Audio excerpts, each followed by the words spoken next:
Hello everyone, आज की कहानी है 20वीं सदी के पिता जितेश्वर जी। अभी सुबह की सैर से घर वापस लौटे ही थे। दरवाजा हल्का सा खुला हुआ था, इसलिए बिना घंटी बजाए घर के अंदर आ गए। उसी समय जितेश्वर जी की बहू गुस्से में भड़कते हुए कहती है, अरे हद हो गई, क्या जिंदगी भर अब सास ससुर की सेवा ही करते रहेंगे हम लोग। अब तक माँ जी स्वस्थ थी तो सब कुछ ठीक ठाक चल रहा था। अब माँ जी ने बिस्तर पकड़ लिया है तो उनकी सेवा भी हमें ही करनी पड़ रही है। अब बेटे 4 है तो माँ बाबूजी का बोझ हम चारों को बराबर पड़ना चाहिए। हम जब हर चीज का बंटवारा कर ही रहे हो तो माँ बाबूजी के रहने का बंटवारा भी लगे हाथ कर देते हैं। बड़ी बहू कोयल बोली तो मंझली बहू मीना ने भी उसका साथ दिया। हाँ भाभी, बिल्कुल सही कह रही है आप। माँ बाबूजी का बंटवारा 3-3 महीने के लिए कर लेते हैं। पहले 3 महीने आप उन्हें रख लेना, शुरुआत आपसे ही करेंगे। इतनी बात सुनकर बड़ी बहू भड़क उठी और बोली, शुरुआत मुझसे क्यों? तुम भी तो पहले उन्हें रख सकती हो ना। तभी बड़ा बेटा योगेश्वर बोला, अरे अब इसमें लड़ाई करने वाली कौन सी बात है। मेरे ललित और सुमित से बात हो गई है, वे दोनों भी कल यहाँ पहुँच जाएंगे, तो हम सब कल ही कर लेंगे। अभी अभी बाहर से टहल कर आए जितेश्वर जी चुपचाप कोने में खड़े अपने बेटे और बहू की सारी बातें सुन रहे थे। दबे पांव सीधे अपने कमरे में जाकर अपनी पत्नी राधिका जी से बोले, देख रही हो राधिका, यह हमारे वही बेटे हैं जो बचपन में इस बात के लिए लड़ते थे कि आज बापूजी के साथ उनके कंधे पर बैठकर मेला देखने के लिए कौन जाएगा। अब हमारे वही बेटे हम लोगों के नाम का मजाक बना रहे हैं। किसके हिस्से में हमारा नाम आएगा, कौन हम लोगों को पहले रखेगा, यह सब कहकर तो हमारा मजाक ही उड़ा रहे ना। क्योंकि कोई भी बेटा अब अपने बूढ़े माँ बाप को अपने साथ रखना नहीं चाहता। क्या यही दिन देखना बाकी रह गया था इस उम्र में? जो बच्चे बचपन में तुम्हारा आंचल पकड़कर पीछे पीछे घुमा करते थे, वही बच्चे अब अपने माँ बाप को अपनी संग रखना बोझ समझते हैं। वैसे भी इन दोनों बेटों और बहुओं के झगड़े तो इतने दिनों से देख रहे हैं। अब तो केवल संपत्ति और जायदाद को बंटवारा करने की बात ही चलती आ रही थी, लेकिन उन सब से उनका मन नहीं भरा तो वो अपने माँ बाप को भी बांटने आ गए। क्या यही दिन देखने के लिए माँ बाप अपने बच्चों को पढ़ा लिखा कर अपने पैरों पर खड़ा किया करते हैं? उनकी शादी के बाद ये बेटे अपनी पत्नियों के हाँ में हाँ मिलाकर हमारा जीवन दुश्वार कर देते हैं। अपने पति जितेश्वर जी की बात सुनकर राधिका जी बोली, अजी चिंता तो मुझे भी बहुत हो रही है, लेकिन अब अपनी औलाद ही खोटे दिल के हो तो क्या किया जा सकता है। भगवान सब ठीक करेंगे। मैं तो पहले से ही बीमार पड़ी हूँ, आप इतना टेंशन मत लीजिए। टेंशन की वजह से कल को आपको कुछ हो गया तो आपका ख्याल कौन रखेगा। अपने पैरों से अपाहिज बिस्तर पर लेटी हुई राधिका जी लड़खड़ाती आवाज में बोली, राधिका, लेकिन मुझसे अब यह सब कुछ बर्दाश्त नहीं हो रहा। अब हमारे बच्चे हमारे भाग्य का फैसला करेंगे। अरे हम कोई फुटबॉल है, जब जिसका जी किया आकर के किक मार के चला गया। पता नहीं भगवान ने हमारे भाग्य में और क्या क्या देखना लिखा है। इतना कहकर वे उदास मन से बिस्तर पर जाकर सो गए। उधर हालातों से मजबूर राधिका जी भी अपने आंसुओं को छुपाती हुई अपने पुराने दिनों की यादों में खो गई। अरे बधाई हो राधिका, बधाई हो, चौथी बार भी बेटा हुआ है। अरे घर में धन दौलत की कोई कमी नहीं होगी। जिसके 4-4 बेटे हैं उसकी तो ऐसी ऐस है। चारों बेटे इसी बात के लिए झगड़ा करेंगे कि माँ पिताजी को मैं रखूंगा कि मैं रखूंगा। चौथा बेटा पैदा होने पर राधिका जी के जेठानी ने ताना मारते हुए राधिका जी से कहा था, राधिका जी और जितेश्वर जी के 4 बेटे और बहुएं हैं। उनके 2 बेटे योगेश्वर और आलोकनाथ और उनकी बड़ी बहू कोयल और मीना संयुक्त परिवार का हिस्सा है। यह दोनों बेटे अपने पिताजी का कारोबार संभालते हैं, जबकि तीसरा बेटा ललित मुंबई में और चौथा बेटा सुमित केरला में नौकरी करता है। ललित, जिसकी प्रिथा नाम की लड़की से 3 साल पहले शादी हुई थी, और सुमित की प्रिया नाम की लड़की के साथ 1 साल पहले ही शादी हुई थी। जितेश्वर जी की बड़ी बहू और मंझली बहू की आपस में बिल्कुल भी नहीं बनती थी। बड़ी बहू कोयल जो भी काम करती वह मंझली बहू मीना को बिल्कुल अच्छा नहीं लगता था। और उधर मीना कुछ भी कहती तो कोयल हमेशा ही उसकी बात को काट दिया करती थी। बहुत बार दोनों बहुएं रसोई में ही कुत्ते बिल्ली की तरह झगड़ा करने लगती और पूरे घर को सर पर उठा लेती। इस बात का खमियाजा राधिका जी और जितेश्वर जी को भुगतना पड़ता था, क्योंकि कोयल और मीना दोनों में से कोई भी अपने बूढ़े सास ससुर को खाना तो छोड़ चाय नाश्ता देने तक के लिए राजी नहीं होती थी। कितनी बार तो दोनों बहुएं पूरा पूरा दिन रसोई में कदम तक नहीं रखती थी और बाहर से खाना मंगवा कर खा लेती थी। अपने अपने पति को भी उन्होंने कहा हुआ था कि दोपहर का खाना बाहर ही खा लेना और बच्चों को भी स्कूल में कैंटीन से खाने के लिए पैसे दे दिया करती थी। देवरानी जेठानी को एक दूसरे का मुंह ना देखना पड़े, इस कारण परिवार के सभी सदस्यों को घर का बना खाना भी नहीं मिल पाता था। बाकी सब लोग तो बाहर का खाना आराम से खा लेते थे, लेकिन राधिका जी और जितेश्वर जी को घर का खाना ही पचता था। लेकिन किसी को भी इस बात की रत्ती भर फिक्र नहीं थी। राधिका जी खुद के अधेड़ उम्र में रसोई में जाती और अपने पति के लिए हल्का फुल्का खाना तैयार करती, जैसे दलिया खिचड़ी बनाकर ले आती। इस पर भी दोनों बहुएं चिल्लाती, माँ जी खाना बनाने के बाद रसोई कितनी गंदी छोड़ देती हो आप, अब यह सब कौन साफ करेगा। राधिका जी की उम्र हो चली थी और ऊपर से शरीर को बीमारियों ने घेर लिया था। डॉक्टर ने उन्हें आराम करने की सलाह दी थी, लेकिन अब दोनों बहुएं ही सास ससुर को खाना देने से पल्ला झाड़ गई तो उन्हें अपनी जिम्मेदारी खुद ही उठानी पड़ती थी। राधिका जी और जितेश्वर जी का परिवार उनके पुश्तैनी मकान में रहता था। जितेश्वर जी अपनी पत्नी राधा जी के साथ ग्राउंड फ्लोर में रहते थे, जबकि दोनों बच्चे ऊपर वाले मंजिले में बने कमरे में रहते थे। वैसे तो नीचे का फ्लोर इतना बड़ा था कि दोनों बहुओं को ऊपर के कमरों में रहने की कोई जरूरत नहीं थी, लेकिन कोई भी बहू अपने सास ससुर के साथ नीचे रहने को तैयार नहीं थी, क्योंकि अक्सर राधिका जी और जितेश्वर जी से मिलने के लिए उनके रिश्तेदार आया करते थे। ऊपर रहते हुए उन्हें मेहमानों को चाय नाश्ते भी नहीं करवाना पड़ता था। वो जानती थी कि जो भी नीचे के कमरे में रहेगा उनकी आज़ादी खत्म हो जाएगी और कोई भी अपनी आज़ादी को खोना नहीं चाहता था। दोनों बहुओं को बाहर घूमना फिरना मौज मस्ती करना बहुत पसंद था, इसलिए अक्सर घर में खाना नहीं बनता था। यही बात जितेश्वर जी को अंदर ही अंदर कचोटती रहती थी। उनकी पत्नी के बीमार होने पर अपने दोनों बेटे को बुलाकर बोले, योगेश्वर और आलोकनाथ, तुम जानते ही हो कि तुम्हारी माँ की तबीयत ठीक नहीं रहती है और तुम्हारी पत्नियां अक्सर बाहर चली जाती है ताकि उन्हें रसोई में खाना ना बनाना पड़े और घर का काम ना करना पड़े। लेकिन यह बात बिल्कुल भी सही नहीं है। अगर दोनों बहुओं की आपस में नहीं बनती तो वो घर का काम बांट ले। सुबह की रसोई कोयल बहू संभाला करेंगी और शाम की रसोई मीना बहू। यो रसोई के काम से बचते रहना कहाँ की अक्लमंदी है। पिता की बात सुनकर दोनों बेटों ने अपनी अपनी पत्नी को समझाने की कोशिश की।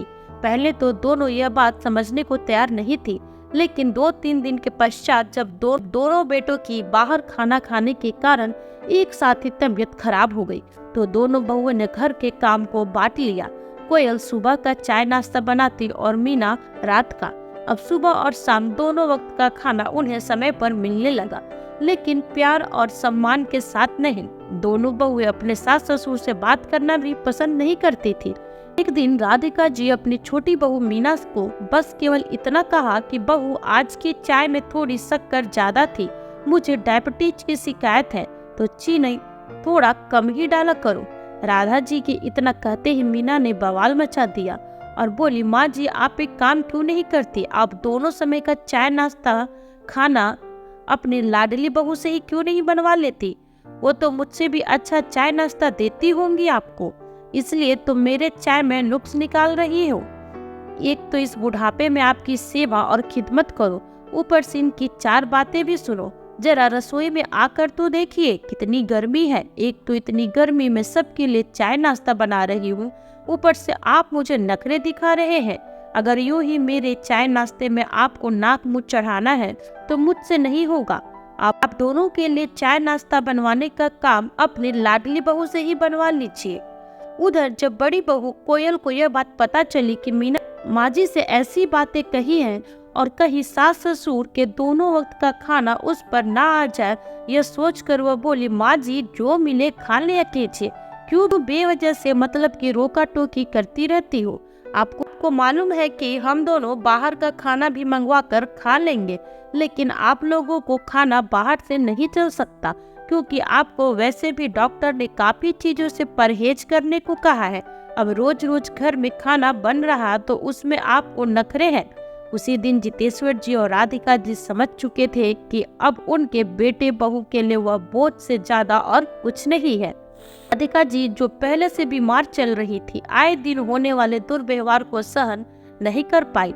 एक दिन अचानक उनकी डायबिटीज इतनी बढ़ गई कि वे चक्कर खाकर गिर गई और गिरते ही उनके घुटने में चोट आ गई। उनका पैर काम नहीं कर रहा था, वे उठने बैठने में असमर्थ हो गई और वे व्हील चेयर पर आ गई। अभी तक तो जैसे तैसे वो अपना काम कर लिया करती थी, लेकिन ऐसी हालत होने के बाद अब वह दोनों बहुओं के रहमो कर्मों पर आश्रित हो चुकी थी।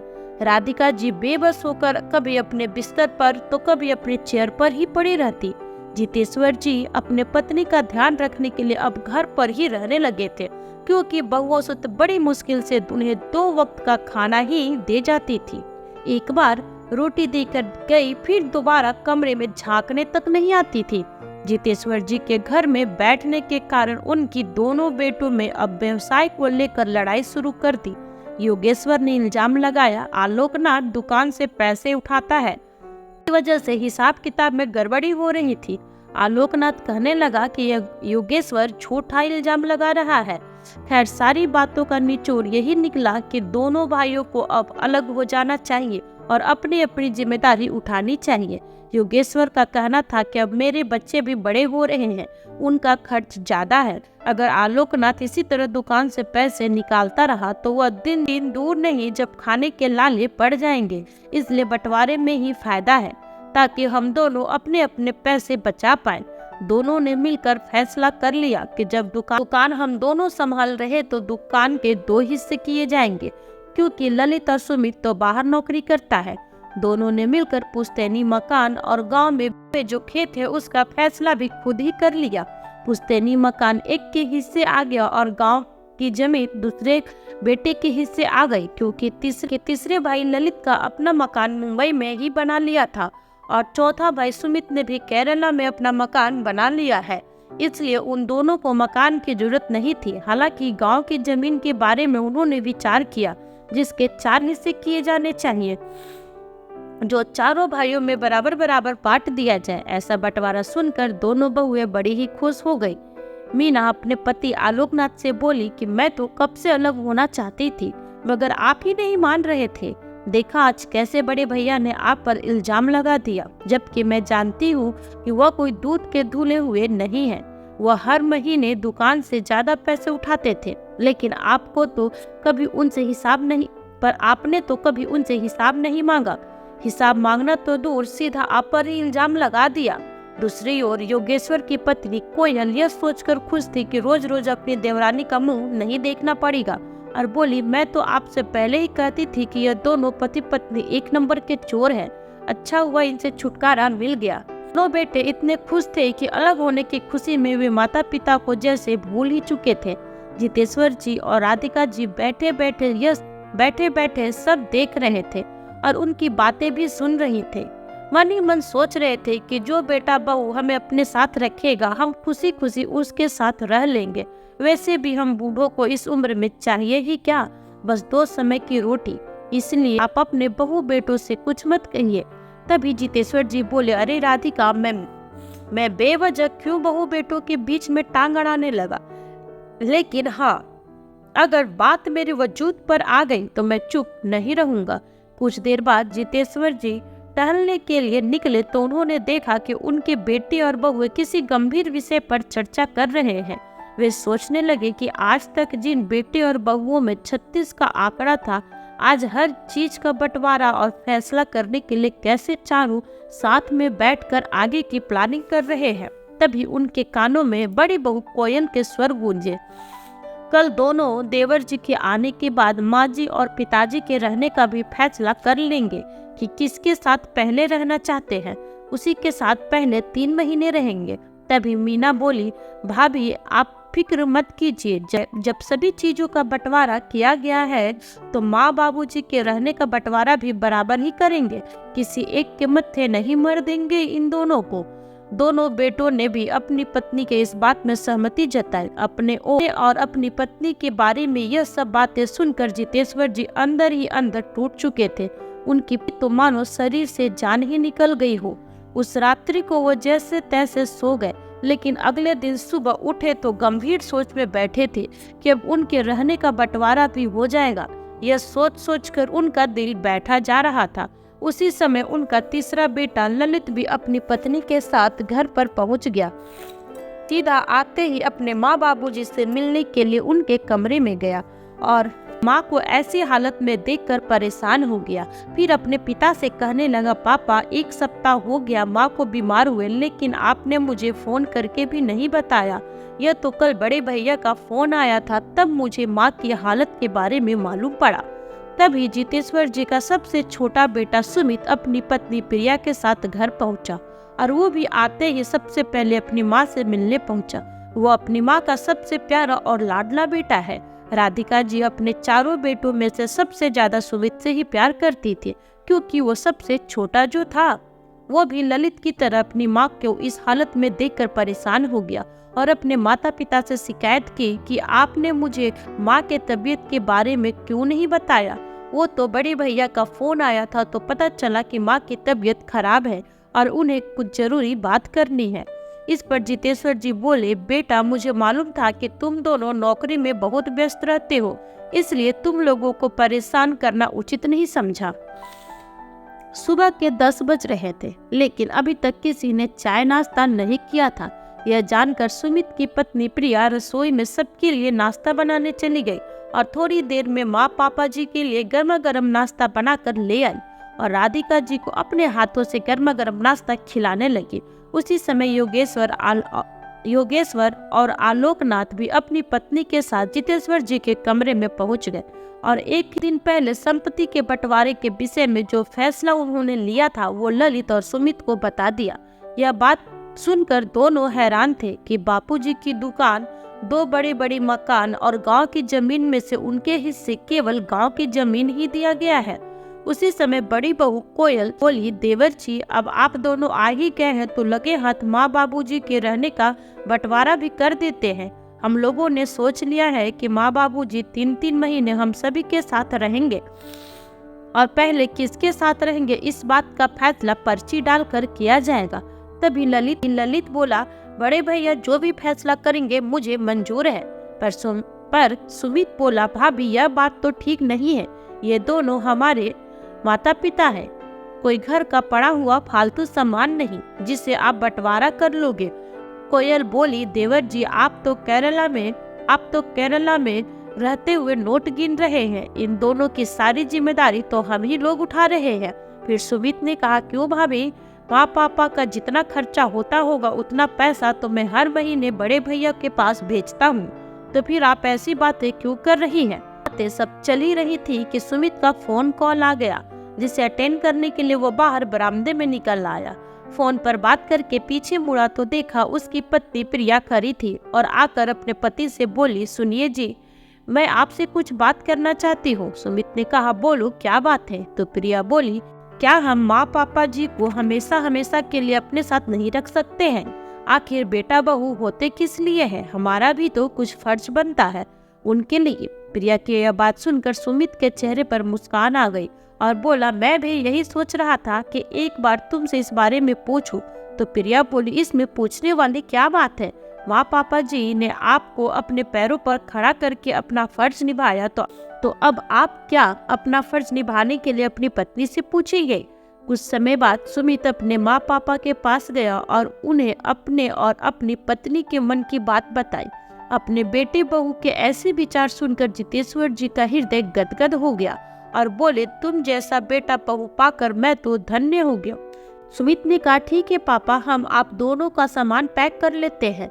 अब आप हमारे साथ केरल ही चलेंगे, वहाँ चलकर माँ का बड़े अस्पताल में इलाज करवाएंगे। मुझे उम्मीद है कि माँ कुछ ही दिन में एकदम स्वस्थ हो जाएगी। अपने बेटी की यह बात सुनकर जितेश्वर जी गंभीर हो गए और बोले, बेटा लेकिन अभी एक जरूरी काम बाकी है, पहले वो काम कर लूं, फिर हम दोनों तुम्हारे साथ चलेंगे। कौन सा जरूरी काम पापा? बेटा जब यह काम हो जाएगा तो मैं तुम्हें बताऊंगा, अभी तुम लोग जाकर आराम करो। अगले दिन सुबह जितेश्वर जी बिना किसी को बताए कहीं चले गए और शाम के वक्त लौट कर आए तो उनके हाथों में कुछ पेपर थे और चेहरे पर आत्मविश्वास। जितेश्वर जी ने चारों बेटों को अपने कमरे में बुलाया और बोले कि बंटवारे के विषय में मैंने एक फैसला लिया है। फैसला? अब कौन सा फैसला करना बाकी था? उस दिन हम लोगों ने सब कुछ तो तय कर लिया था, बड़ा बेटा बोला। जितेश्वर जी बोले, यह फैसला तुम्हारी तरफ से था, लेकिन मैंने उस फैसले को स्वीकृति नहीं दी थी। आज मैंने कुछ फैसला किया है, मैं इस घर के 4 हिस्से करने जा रहा हूँ। ऐसा कहते हुए उन्होंने कागजात अपने बेटों की तरफ बढ़ाए। यह बात सुनकर दोनों के तो होश ही उड़ गए। चौंके हुए योगेश्वर बोला, बापूजी आप हमारे साथ ऐसा कैसे कर सकते हैं? इस घर के 4 हिस्से करने का क्या मतलब है? इन दोनों ने तो मुंबई और केरला में अपना घर बना लिया है, पर फिर इनका इस मकान पर हक नहीं रहता।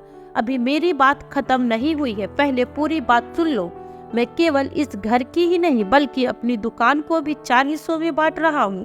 गांव का जमीन बेचने पर लगा दिया है और सुमित के साथ मैं अपना एक ज्वाइंट अकाउंट खुलवा रहा हूँ। गांव के जमीन बेचकर जितना भी पैसा आएगा वह इस अकाउंट में जाएगा, जिससे मेरी पत्नी का अच्छे से अच्छे अस्पताल में इलाज हो पाएगा और बाकी का बचा हुआ पैसा छोटे का ही होगा। यह बात सुनकर बड़ी बहू और मंझली बहू गुस्से में आकर जोर जोर से चिल्लाते हुए बोली, यह तो अन्याय है बापूजी। हमने जो इतने दिन आपकी सेवा की उसका आपने हमें यही सिला दिया। कौन सी सेवा बहू? हमें 2 वक्त की रोटी कौन देगा, इस बात का फैसला करने के लिए भी तुम लोग पर्ची डालकर डिसाइड कर रहे थे। अपनी माँ का अस्पताल में अच्छा इलाज कराने की वजह तुम लोगों को बंटवारे की पड़ी थी। तुम्हारी इसी सेवा का परिणाम है कि आज मेरी पत्नी व्हीलचेयर पर आ गई है, जरा देखो उसकी हालत। ऐसा कहते हुए जितेश्वर जी फपक कर रो पड़े। अपने पति को इस तरह रोता देख राधिका जी के आंखों से भी आंसू बह निकले। दोनों बहुएं जो अभी तक बहुत खुश थी, जितेश्वर जी का फैसला सुनने के बाद अचानक उनकी खुशी गम में तब्दील हो गई। तभी छोटे बेटे सुमित ने कहा, पापा हमें जायदाद में से 1 पैसा भी नहीं चाहिए, हमें बस आप लोगों का आशीर्वाद चाहिए और उम्र भर के लिए आपका साथ चाहिए। फिर जितेश्वर जी बोले, लेकिन बेटा मैं देना चाहता हूँ और तुम मना नहीं करोगे। अगले दिन सुबह जितेश्वर जी और राधिका जी अपने छोटे बेटे और बहू के साथ केरला के लिए निकल गए। वहां पहुंचते ही सबसे पहले सुमित ने अपनी माँ राधिका जी को एक अच्छे डॉक्टर के पास ले गया। डॉक्टर ने कुछ दवाइयों के साथ स्पेशल डाइट और खास तरह की एक्सरसाइज बताई। प्रिया ने सब कुछ अच्छे से समझ लिया और अपनी सासू माँ की सेवा में दिन रात एक कर दिया। कुछ दिनों बाद राधिका जी बिल्कुल ठीक हो गई। अब वे दोनों हंसी खुशी एक साथ केरला में ही रहने लगे। तो दोस्तों कैसी लगी आपको ये कहानी, कमेंट करके जरूर बताइएगा। साथ ही लाइक और सब्सक्राइब करना बिल्कुल न भूलें। फिर मिलूंगी आपसे न्यू वीडियो में एक नई कहानी के साथ। तब तक अपना ख्याल रखें और स्वस्थ रहें। Bye bye.